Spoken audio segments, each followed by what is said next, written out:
La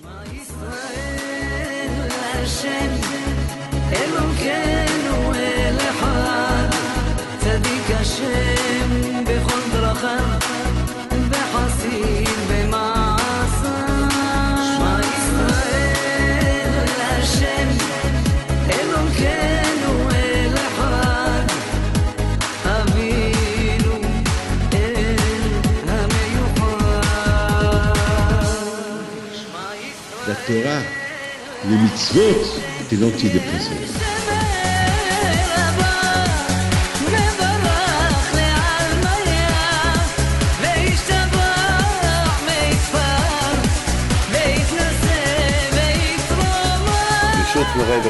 Avec la permission d'Hachem, je voudrais dire quelques mots pour Pessah, à l'occasion de cette belle fête de Pessah.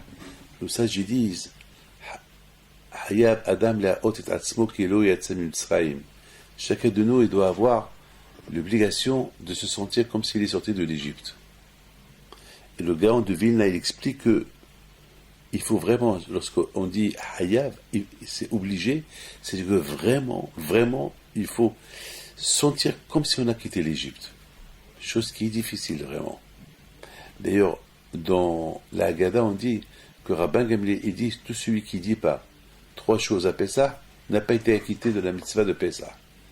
Celui qui dit pas Pessah, Matzah ou Maror, celui qui pointe pas sur la table, sur l'assiette où il y a le maror, où il y a la matzah, où il y a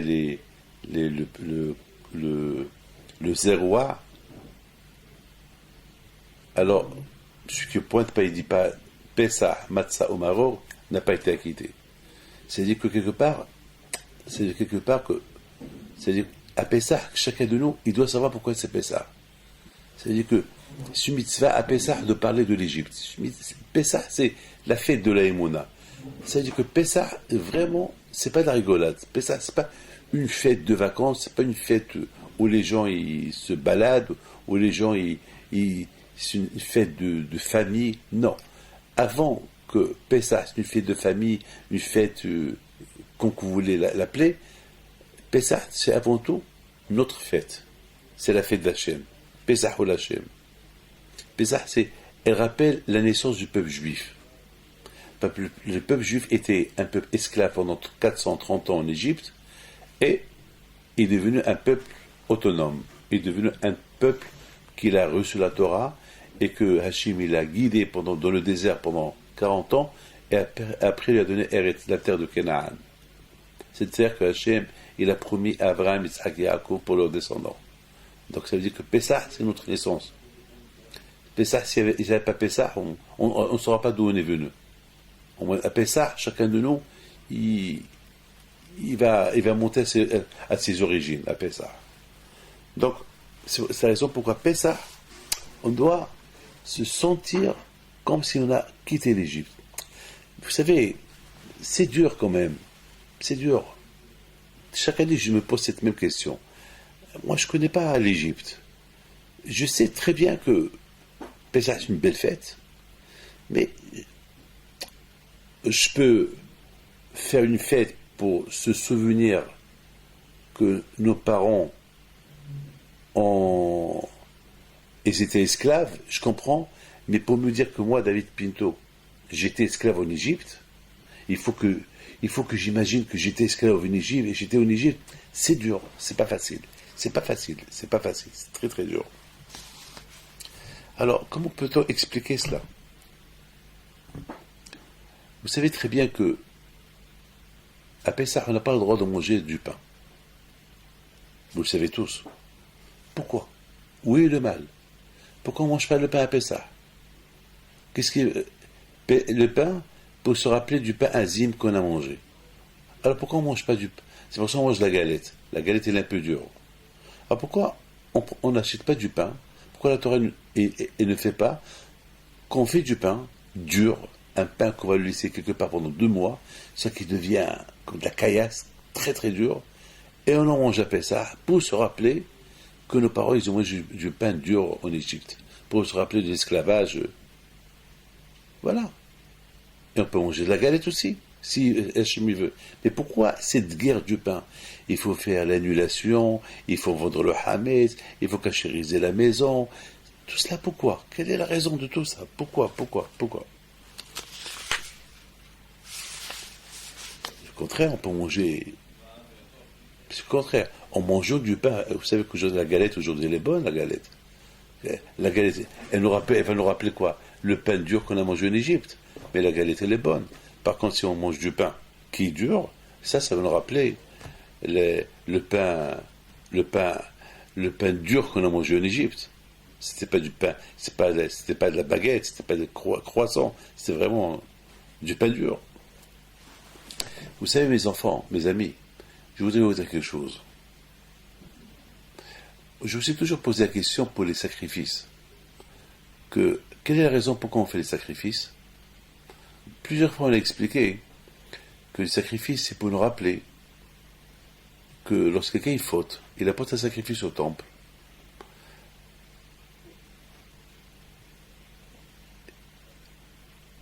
Lorsqu'il voit comment les Kohanim ils vont égorger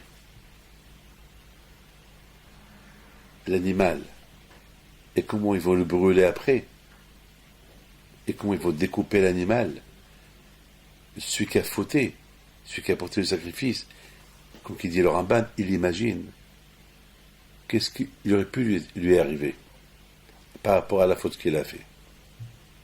Ça veut dire que le sacrifice qu'il est en train d'apporter, ça lui fait faire une vraie teshuva. Ça veut dire qu'il y a une différence entre faire teshuva et voir quelque chose. Par exemple, un homme qui faute, il peut faire teshuva et sa faute, elle est pardonnée.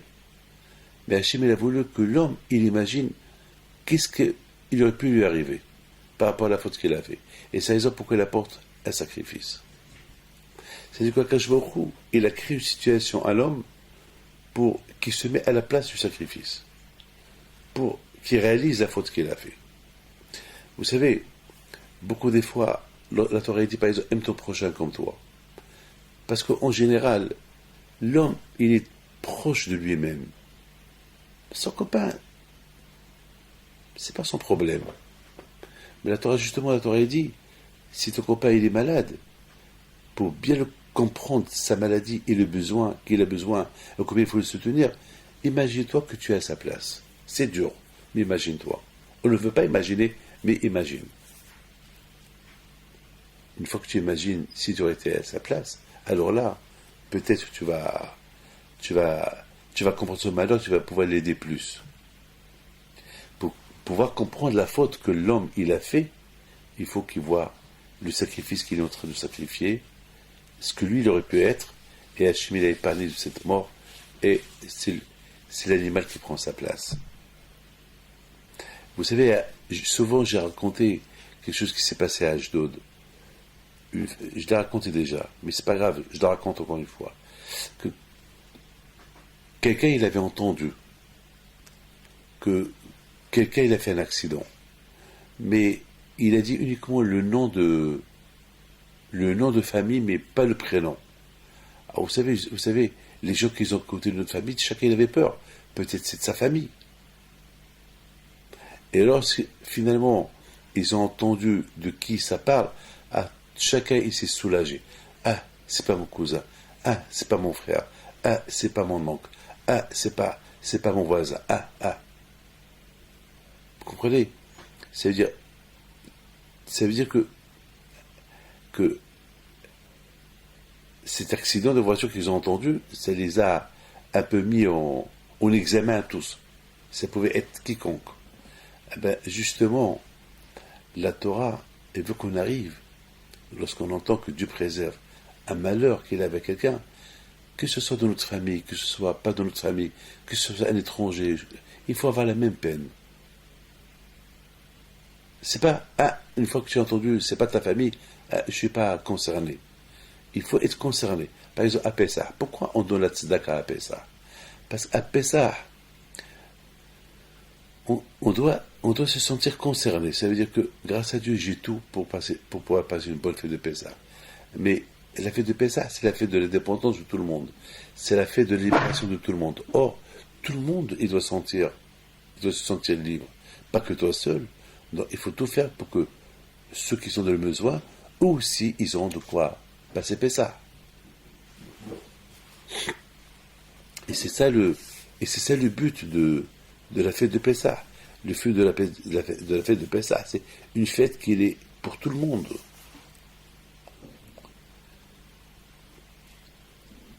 C'est la raison pourquoi c'est pas facile de dire Hayab Adam la haute étation. Chacun il doit se considérer comme qu'il a quitté l'Égypte. C'est dur. Mais je vous dis quelque chose. Si l'amour du prochain il est très important chez nous, si vraiment l'amour du prochain est très important chez nous, alors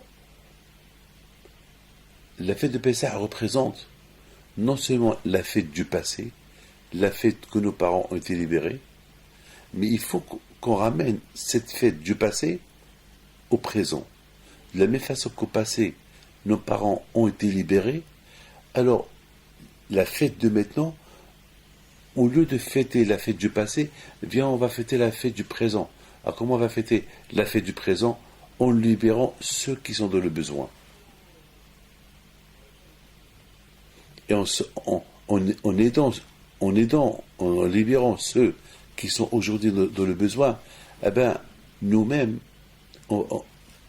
puisque nous avons dit qu'il faut toujours imagine-toi à la place de l'autre. Alors, lorsque je vois l'autre, comment il est dans le besoin, je me mets à sa place. Ici moi j'étais à sa place, j'aurais souhaité que tout le monde me libère de ma pauvreté. Alors, cette idée-là, d'aider le prochain, de le libérer d'où il est, où il se trouve, alors le fait que tu as imaginé sur toi son malheur, donc, quelque part, tu te sens libéré. C'est-à-dire que pendant quelques secondes, j'ai senti que j'étais esclave de mes malheurs, esclave de ma pauvreté, parce que j'imagine sur moi le problème du prochain. C'est un peu profond ce que je dis, mais c'est ça toute l'idée. Toute l'idée, elle est là. Mais surtout, avec la Emouna et ce qu'on fait pendant un mois, les préparations de Pessah.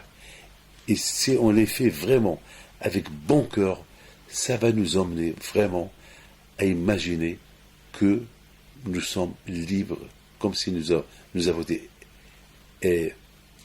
esclaves en Égypte, expulsés de l'Égypte avec l'aide d'Hachem. C'est une fois dans l'année, on rappelle la Géoula, la délivrance, la Yeshua de Hakadosh Baruch Hu. Et entre vous et moi, il n'y a pas un an que le peuple juif ne passe pas des drames. Et grâce à Dieu, ce Pessah, il arrive. Donc, quelque part, on dit, un bel drame qu'on a passé cette année. Grâce à Dieu, nous avons été libérés de certains drames que nous avons passés cette année.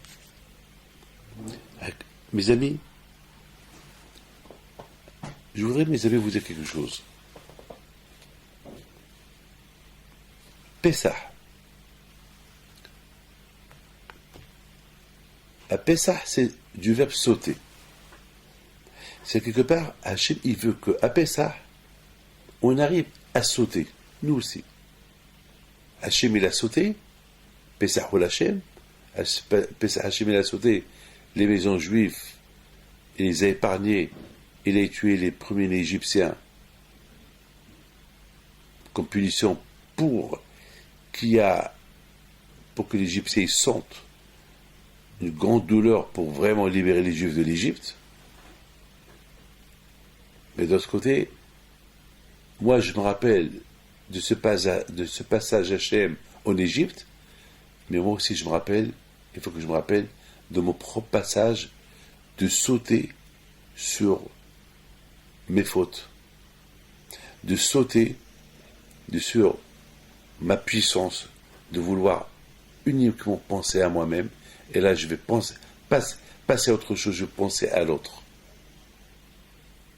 Donc, je pense à la libération quand Hachem a libéré les Juifs, et aujourd'hui je pense, avec la façon comment je me comporte avec mes prochains, et avec moi-même, c'est un passage, je vais sauter sur mes propres intérêts et je vais penser à l'intérêt de l'autre. Vous savez, mes amis, lorsqu'on entend quelqu'un qui est dans le malheur et on souffre avec lui, c'est extraordinaire. Parce qu'en général, on a tendance à souffrir que sur nos propres souffrances et pas sur les souffrances des autres. Et ça, il nous ramène à penser aux souffrances des autres, en sautant sur nos propres intérêts et penser à l'intérêt de l'autre. Et c'est ça, et c'est grâce à ça qu'on se prépare à la Torah. Parce que la Torah, la plupart des mitzvot de la Torah sont liés les uns avec les autres. La préparation de Matan Torah, la préparation de recevoir la Torah, et comment on s'appelle ça? C'est pour ça que de Pesach à Shavuot, c'est une fête. C'est comme de Pesach à Shavuot, c'est comme Hol HaMoed, mi-fête. Pesach et Shavuot, c'est une seule fête. Pesach qui prépare Shavuot. Shavuot, s'il n'y a pas la préparation de Pesach, il n'y a pas Shavuot. Il n'y a pas la fête de Shavuot. Parce que Pesach et Shavuot, c'est la fête de la Torah. Pour que, vous savez, pour acheter un costume, pour mettre un costume, il faut aller chez le tailleur. Une fois que tu as été chez le tailleur, donc, et le tailleur il prend tes mesures et commence à préparer le costume. Donc le jour que tu as mis ton costume, donc c'est grâce au jour que tu as été chez le tailleur. Et tu as porté le tissu. Si tu n'as pas été chez le tailleur et tu n'as pas pris le tissu, il n'y aura pas le jour de mariage pour mettre le costume. S'il y a Matan Torah, c'est parce qu'il y a eu la préparation de Pessah. Comprenez? Donc maintenant, mes amis, à Pessah, chacun de nous, il doit avoir ce sentiment qu'on a quitté, qu'on était esclave en Égypte, et on a quitté l'Égypte. Mais je voudrais vous donner quelque chose d'extraordinaire que vous allez comprendre. La Torah nous interdit de manger le pain à Pessah. On a posé une question tout à l'heure. Pourquoi? Oui, il est mal de manger le pain à Pessah. Du pain dur. Mais la Torah l'a interdit. Pourquoi? Parce que le pain, toute l'année, on le mange. Toute l'année, on mange le pain. Et Hachem, il veut nous donner, il nous a donné une loi qui va nous faire sortir de l'habitude pour penser à quelque chose. Parce que le fait qu'on mange tout le temps le pain, et si après ça on mange du pain dur, c'est le goût du pain. Parce que le pain, même s'il est dur, une fois qu'il est dans la bouche, une fois qu'on l'a bien mâché, il retrouve le goût du pain. Donc c'est le pain. Donc ce pain, il ne va rien me rappeler. Il ne va pas me rappeler la sortie de l'Égypte. Et c'est une habitude, ça y est. Toute l'année, je parle de l'Égypte. Toute l'année, on parle de la sortie de l'Égypte. Dans Kriyat Shema, dans l'Amida, dans Birkat Hamazon, tout le temps. Et maintenant, je mange le pain à Pessah, ça me rappelait quoi? Rien du tout. Il va retrouver, rien du tout. Hachem, il a voulu qu'on fasse une guerre à Pessah pour qu'on se demande la question, mais pourquoi? Pourquoi? Ça nous rappelle le pain azim qu'on a mangé. Et la galette, elle a un autre goût. Pas le même goût que le pain qu'on mange toute l'année.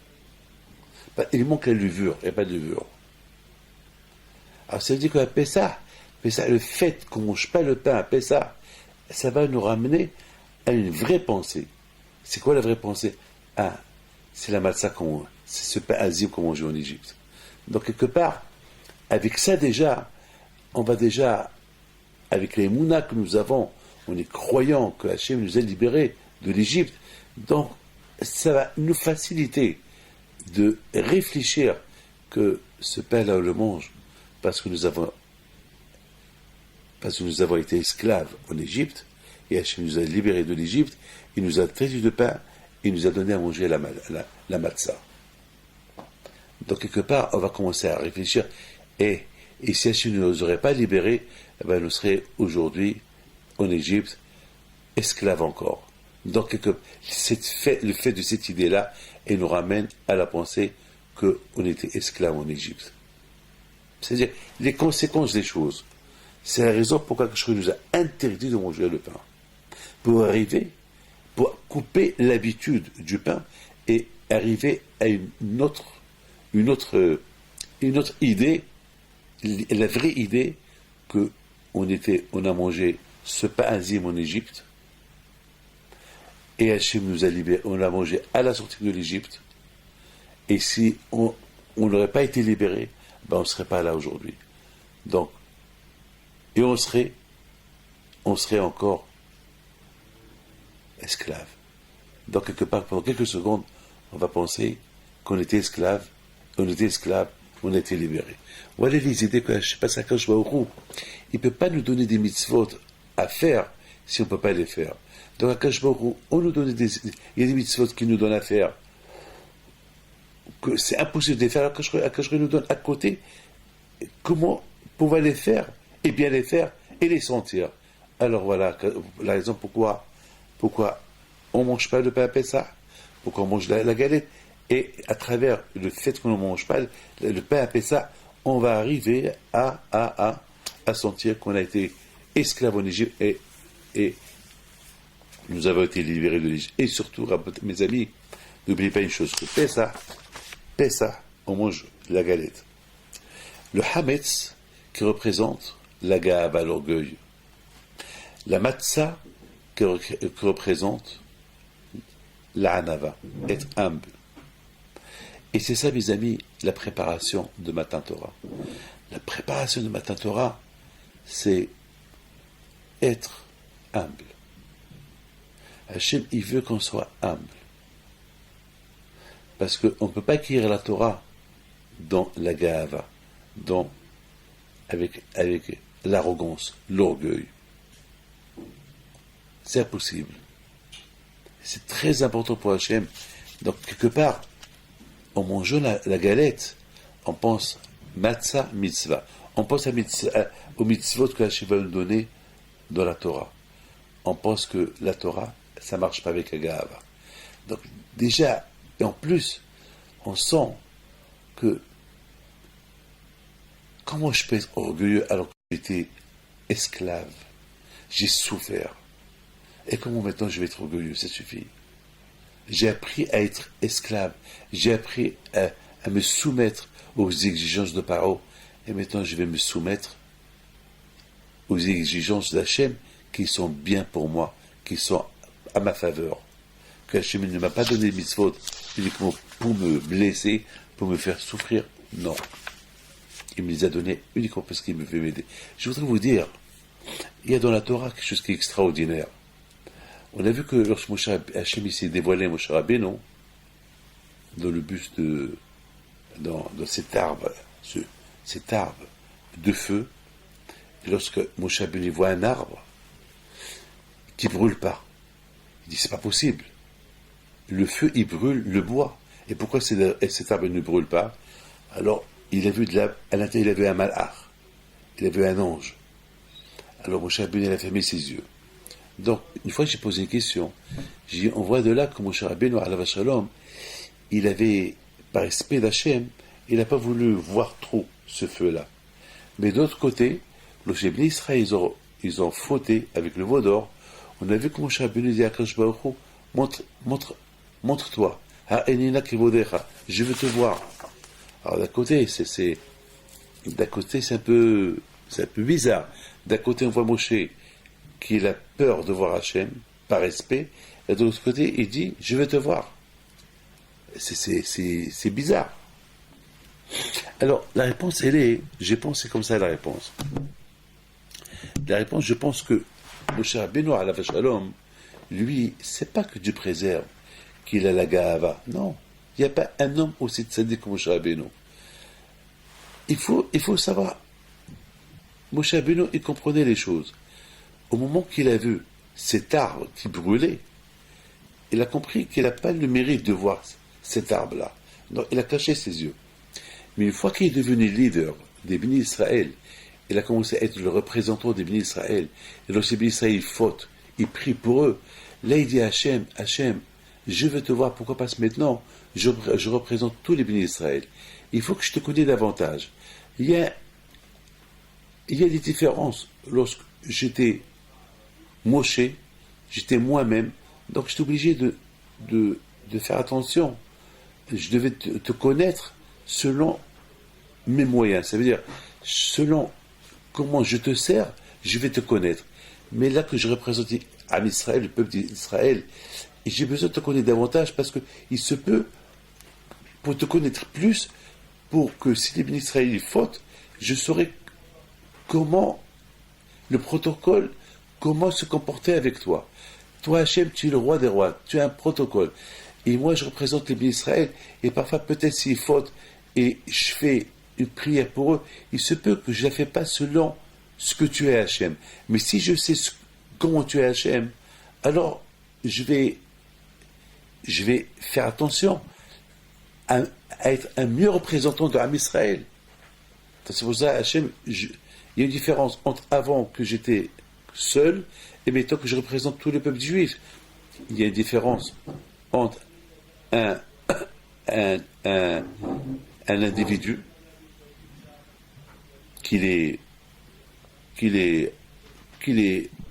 un homme normal, un citoyen, et lorsqu'il devient ministre. Lorsqu'il était citoyen, il n'avait pas le même protocole avec un roi, comme maintenant qu'il est ministre, et qu'il rentre et qu'il sort chez le roi, le protocole demande différent. Avant, comment il parlait, et maintenant, comment il doit parler. Donc, c'était ça l'idée de Moshe Rabbeinu. Mais à quand je vais recourir dire Moshe Rabbeinu, sois toi.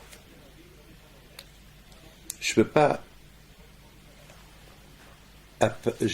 m'apparaître pour que tu me vois, pour que tu apprennes mieux à me servir, parce que je veux que tu sois toi. C'est tout. Travaille pour me connaître. C'est pas à moi de me dévoiler à toi pour me connaître. Pour des cas graves, tu vas te comporter avec moi avec un autre protocole. Continue. Travaille sur toi. Chaque jour, il faut que je travaille. Et c'est ça, mes amis, le travail à nous chaque jour. Chaque jour, c'est le même jour. Mais chaque jour, la grandeur d'Hachem, elle grandit. Mais c'est à nous de découvrir comment chaque jour, la grandeur d'Hachem, elle grandit. À nous de le savoir. À nous de le découvrir. Et c'est ça, Pessah. Pessah, c'est si on a compris c'est quoi, qu'est-ce que Hachem a fait pour nous, en nous libérant de l'Égypte, et ce que nous sommes aujourd'hui, alors Hachem doit être à nos yeux très très d'une importance extraordinaire. Parce que on est, grâce à Dieu, on est des gens libres, on est devenu un peuple depuis quelques milliers d'années. Avec tous les choix qu'on a traversés, on existe encore. Avec tous les malheurs qu'on a subis, et on existe encore pour Hachem. Donc, combien on doit remercier Akadosh Baruch Hu. Il ne faut pas voir le côté négatif, ce qui s'est passé. Regardons le côté positif, ce que nous sommes aujourd'hui. Que le peuple juif, il est là encore. Et c'est ça, Pessah. Pessah, c'est d'arriver à faire sortir d'autres de leur prison, de leur pauvreté. Comment on peut faire sortir les autres de leur pauvreté, de leur prison, en se mettant nous à leur place. Le fait qu'on se met à leur place, eh ben, pendant quelques secondes qu'on s'est soumis à leur place, déjà on a atteint le but, Hayab Adam la Hot Atzmo Kilo Yatzav Israël, que chacun il doit voir sa personnalité comme s'il est sorti de l'Égypte. Et le fait, parce que le fait d'arriver à cette idée-là, alors tu es arrivé à l'idée principale et la plus importante de changer. Parce qu'un homme toujours, il se voit lui-même comme le Hametz, je vois que moi, et là non, je vois pas moi. Je m'annule comme la matzah, je me rends petit comme le matzah, je suis rien du tout. Donc voilà, c'est un enseignement extraordinaire de Pessah. Pessah, c'est la fête de l'union. Le Admor Mitzantz, Alav Shalom, il explique, il dit pourquoi la galette elle est ronde. Pourquoi la galette elle n'est pas carrée. La matzah shmura toujours elle est ronde. Il dit le rond qui représente Ahdout, qui représente l'unité. Prenez une table ronde et prenez une table carrée. Dans une table carrée, il va y avoir toujours un qui va s'asseoir à la tête de la table. Donc c'est lui la tête. Une table ronde, tout le monde, ils sont assis en rond. Tout le monde, et ils sont à égalité. Après ça, on doit imaginer et on doit vivre cette égalité. On appelle Shabbat Agadol, le grand Shabbat. Pourquoi on l'appelle Shabbat Agadol? Eh bien, Rabotai, Shabbat Agadol, je pense, on l'appelle à cause de l'union. Parce qu'à Shabbat Agadol, tout le monde il s'est dit Shabbat Shalom. Le premier Shabbat qu'ils ont respecté. Le premier Shabbat que tout le monde, ils ont pris l'agneau pascal devant l'Égyptien pour le préparer, pour l'égorger dans la semaine. Ils n'avaient pas peur des Égyptiens, parce que l'agneau représentait le Dieu égyptien. Et les Juifs, ils l'ont pris devant eux. Et eux, ils ne pouvaient rien faire. Les Égyptiens, ça les énervait que les Juifs prenaient leur Dieu pour le sacrifier. Et les Juifs, ils ont fait ça en union. Il n'y avait pas un qui a découragé l'autre. Il y aurait pu y avoir des Juifs qui vont dire « Ah non, j'ai peur de prendre un agneau, de peur que l'Égyptien va me tuer. » Cette phrase, ils n'ont pas. L'un n'a pas démoralisé l'autre. Ils sont tous, tout le monde était uni en acceptant, en faisant cette mitzvah de HaKadosh Baruch Hu. C'est pour ça qu'on appelle ça Shabbat Agadol. Et Shabbat Agadol, tout le monde connaissait la loi que celui qui n'a pas un agneau, il peut s'associer avec d'autres, ceux qui ont des agneaux. Par exemple, quelqu'un qui a un agneau, il peut avoir 100 familles qui vont s'associer avec lui.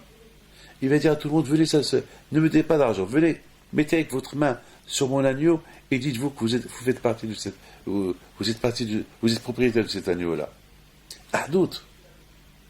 C'était Ahdout. Donc, c'était vraiment, c'était l'union. C'est extraordinaire, mes amis.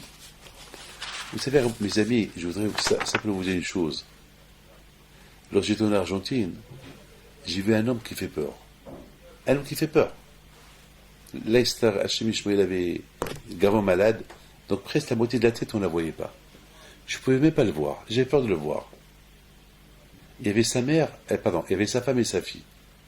Et je me suis posé la question, mais comment sa femme et sa fille, ils vivent avec lui, et moi je ne pouvais même pas le voir.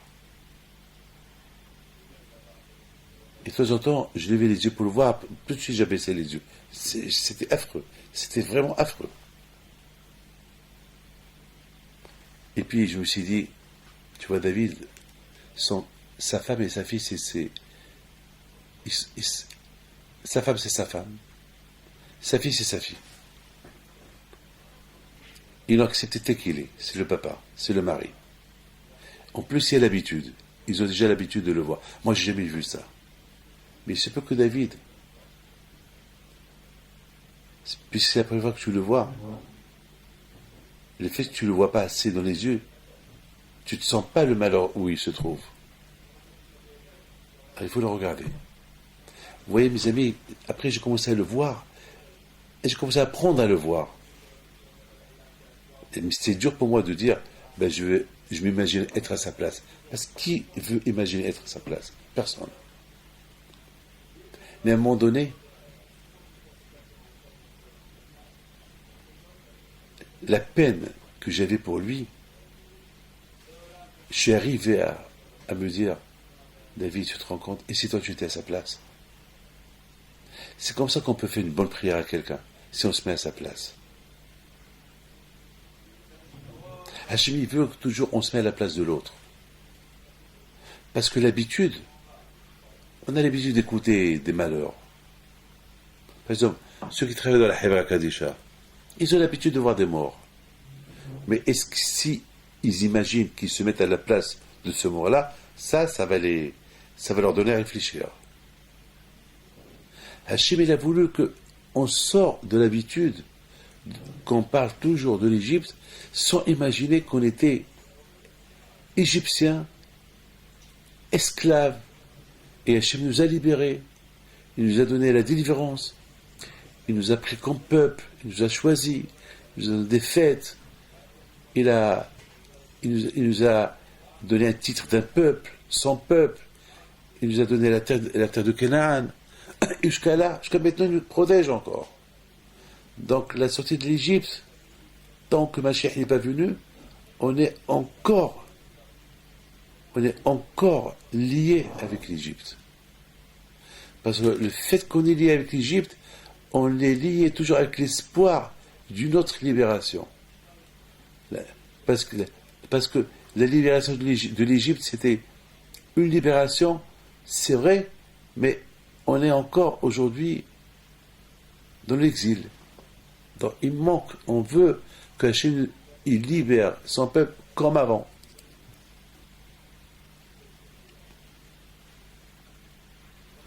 Quand je vois où il apporte parfois des choses à l'homme pour qu'il les voie, pour qu'il pense, ici moi j'étais à sa place. Hachem, il veut vraiment qu'on pense, on arrive à sa place, ici vraiment j'étais à la place, là-bas en Égypte, qu'est-ce que j'aurais fait? Ben, j'aurais senti sur moi la libération. Ah ben, tu vas la sentir. Libère ton ami de sa pauvreté.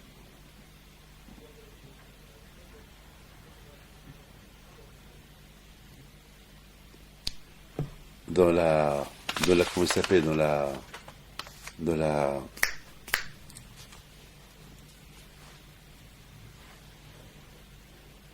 Haggadah, on lit que Rabbi Akiva, Rabbi Eliezer et Rabbi Tarfon, ils étaient tous assis en train de parler de l'Égypte. La Torah, c'est écrit dans la Haggadah Ma'as, c'est une histoire. Et beaucoup de fois, j'ai posé la question, oui, l'histoire. Par exemple, je vous dis, venez, je vous raconte une histoire. Ah oui, quelle histoire? Ben, je vous raconte une super histoire sur Rabbi Haïm Pinto. Ah bon? Alors, laquelle? Une fois, Rabbi Haïm Pinto était allongé sur un lit. Lui et sa femme et ses enfants, tous accoudés sur un lit, la veille de Pessah. Il parlait de l'Égypte. Alors, voilà. Oui, l'histoire. Oui, l'histoire. Lorsque je dis il y avait une histoire, c'est qu'il y a une histoire. Mais si je dis il y a une histoire sur tel et tel qui était allongé sur le lit en train de parler de l'Égypte, mais ça va, ça on le sait. On sait que tout le monde parle de l'Égypte. Après ça, oui, l'histoire. Parce qu'on a dit Ma'aseh Berabi. C'est-à-dire il y avait une histoire avec Abel Hazar. Mais oui, l'histoire avec Abel Hazar. Le fait qu'Abel Hazar est en train de lire la Haggadah à Pessah, c'est pas une histoire. Rabbi Akiva il lit la Haggadah de Pessah, c'est pas une histoire. Rabbi Tarfon qui lit la Haggadah de Pessah, c'est pas une histoire. Mais oui, l'histoire. Mes amis, écoutez bien. L'histoire, elle est que Abel Hazar et Rabbi Tarfon, ils étaient accoudés, ils parlaient de l'Égypte, mais ils parlaient de l'Égypte d'une manière que c'était leur propre histoire. Voilà, c'est ça l'histoire. Rabbi Hazar, Rabbi Tarfon, ils ont senti l'histoire de la sortie de l'Égypte sur eux-mêmes. C'est là où on doit arriver à Pessah. Donc ça demande beaucoup de préparation avant Pessah. Pour sentir ta propre sortie de l'Égypte.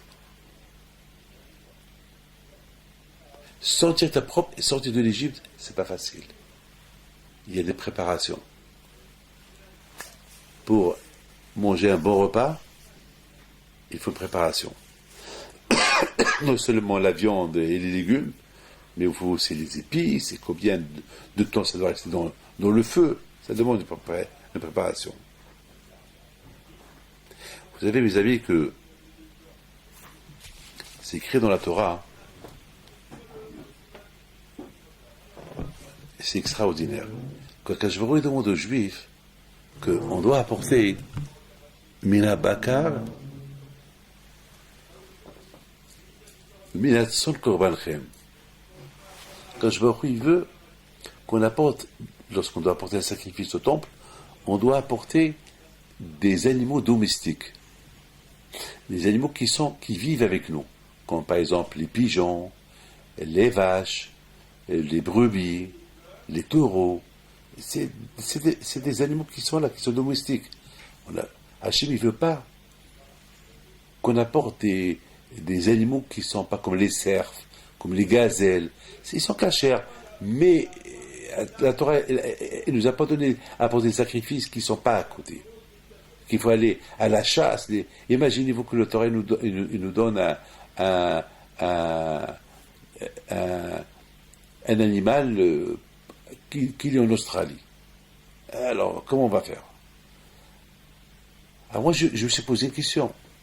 J'ai dit, écoute, pourquoi la Torah ne nous a pas obligés d'apporter des sacrifices, des corbanotes, des animaux qui ne sont pas domestiques, qui sont même loin? Et alors, j'ai fauté, comme ça l'homme, il va avoir peur de fauter. Le fait que la Torah, elle donne à quelqu'un qui a fauté, apporter un certain sacrifice qui se trouve en Australie, il ne va jamais fauter. Alors pourquoi la Torah, elle n'a pas fait ça? Le contraire, pourquoi Akadosh Baruch Hu, il a de la peine pour nous? Et nous, on n'a pas de la peine pour lui lorsqu'on faute. Alors Akadosh Baruch Hu, il donne des sacrifices à faire qu'il faut les chercher. Vous savez ce qu'on la réponse? Akadosh Baruch Hu est extraordinaire. Akadosh Baruch Hu, il ne peut pas nous donner déjà, le fait qu'on a fauté, il y a le Tzara. Hachem, il sait qu'il y a le Tzara. Hachem, il sait qu'on vit dans un monde de tentation. Des tentations. Donc, Hachem, il sait qu'on va fauter. Alors quand je vois au coup, il nous a donné des sacrifices domestiques. Imaginez-vous que Hachem, il nous dit d'apporter un sacrifice qui est en Australie. Un animal qui se trouve en Australie. Ou un animal qui se trouve en Amérique. Ils sont pas très très nombreux ces animaux-là. Imaginez qu'il y a 100 personnes qui font la même faute. Les 100 personnes vont partir en Australie pour faire la chasse à cet animal-là. Combien de temps ils vont perdre? Alors ils vont trouver un, mais il faut 100, il n'y a pas 100. Comment il va faire? Comment on va faire? Kadosh Baruch Hu, il ne nous a pas donné des mitzvot qu'on ne peut pas faire. Il nous a donné des mitzvot uniquement qu'on peut faire. Il ne nous a pas donné des épreuves qu'on ne peut pas supporter. Et c'est extraordinaire, Kadosh Baruch Hu. Et combien, mes amis, on doit apprendre ça de Akadosh Baruch Hu. Combien on doit dire merci à Akadosh Baruch Hu. Combien on doit apprendre à Akadosh Baruch Hu qu'on doit agir avec le prochain avec simplicité. Si la Torah, elle te dit que tu peux imaginer que tu as quitté l'Égypte, c'est que tu peux le faire. Parce que la Torah ne peut pas te demander quelque chose que tu ne peux pas faire. C'est un chemin extraordinaire. Et imaginez-vous que j'ai fait une faute et qu'il faut que j'apporte un sacrifice, mais ce sacrifice-là, c'est un animal qui se trouve, je ne sais pas, en Amérique. Il n'y a pas d'avion, il n'y a rien du tout. Comment je vais faire? Que je trouve extraordinaire, que je ne nous a pas donné des mitzvot qu'on ne peut pas faire. Il y a des idées. Alors que je nous a donné une idée comment on peut imaginer qu'on a quitté l'Égypte, le fait qu'on ne mange pas le pain, qui nous rappelle à travers la galette, le goût de la galette, c'est pas le goût du pain. Et la raison pourquoi on a quitté l'Égypte, c'est pour recevoir la Torah, la mitzvah. Et que le fait qu'on ait de prochains, on s'imagine que si j'étais à sa place, qu'est-ce que j'aurais été? Alors le fait que tu as imaginé que tu es à la place de ce pauvre-là, qui est esclave de la pauvreté, donc grâce à Dieu,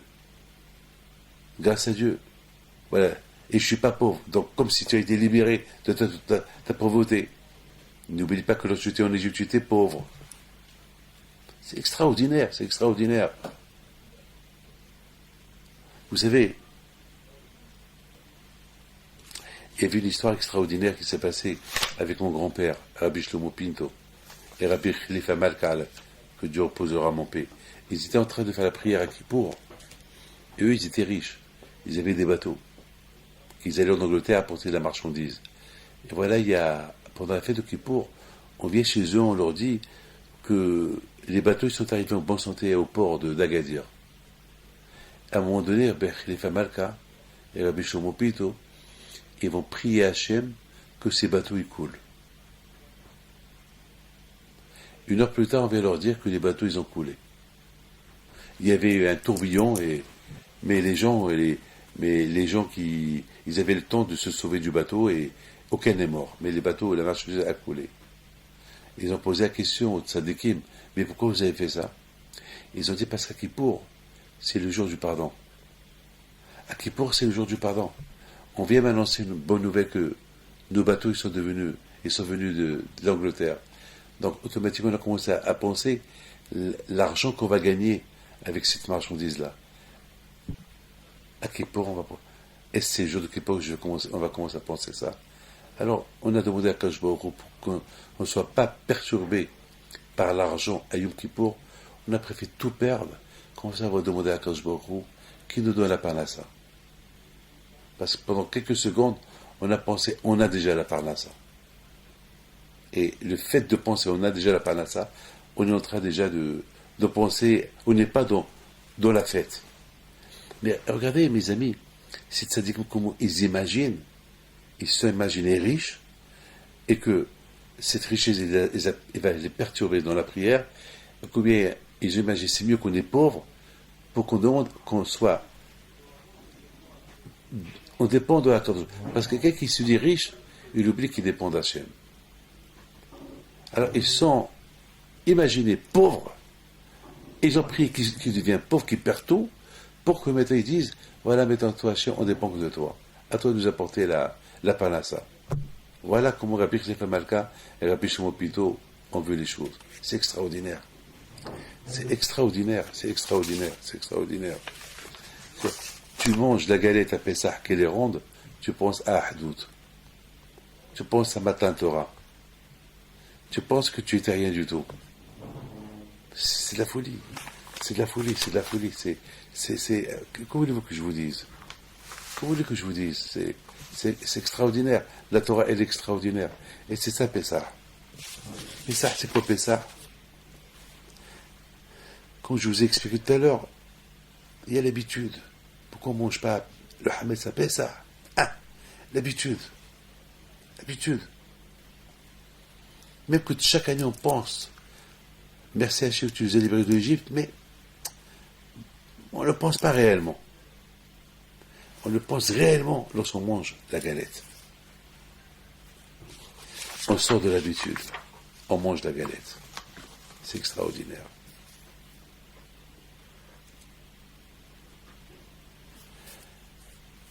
Je vous souhaite à vous tous une bonne semaine, une bonne fête de Pessah. Que le bon Dieu vous protège, et que le bon Dieu vous donne la santé et la joie, la prospérité si Dieu veut, et que Beth Hashem, on aura un jour le mérite de voir Mashiach.